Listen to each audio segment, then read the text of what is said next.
கர்த்தருக்கு ஸ்தோத்திரம். உலகத்துல நமக்கு அது இல்லையே இது இல்லையே என்று சொல்லி கிறிஸ்துவுக்குள் வாழுகிறவர்களுக்கு வேதனை வருகிறது. ஆனா ஆண்டவரோடு ஒரு சரியான ஐக்கியம் உறவு இருக்கும் பட்சத்துல அவர் இல்லாம தான் நம்மளால வாழ முடியாது என்பதை அறிந்திருப்போம். அவரோடு வாழுகிறவர்களுக்கு இந்த அழியும் உலகத்தில் உள்ள பொருட்கள் மீது பற்று இருக்காது. அப்ப நான் உலகத்தை வெறுத்தேன், தேவனை நேசிக்கிறேன்னு சொல்ல யாராலே முடியாது.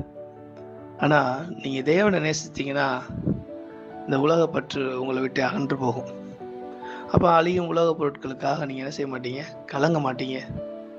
நான் பணக்காரன் ஆகணுமே, நான் அப்படி ஆகணுமே, இப்படி ஆகணுமே, பிரபலமாகணுமே, எதையுமே விரும்ப மாட்டீங்க. ஏன்னா தேவனுடைய நேசத்தின் அனலை நீங்க உணர்ந்திருந்தீங்கன்னா, தேவனோடு உங்களுக்கு ஆழமான உறவு இருந்துச்சுன்னா இந்த உலக கவலைகள் உங்களை சேதப்படுத்தாது. எனவே ஆண்டவரை நேசிக்க முயற்சி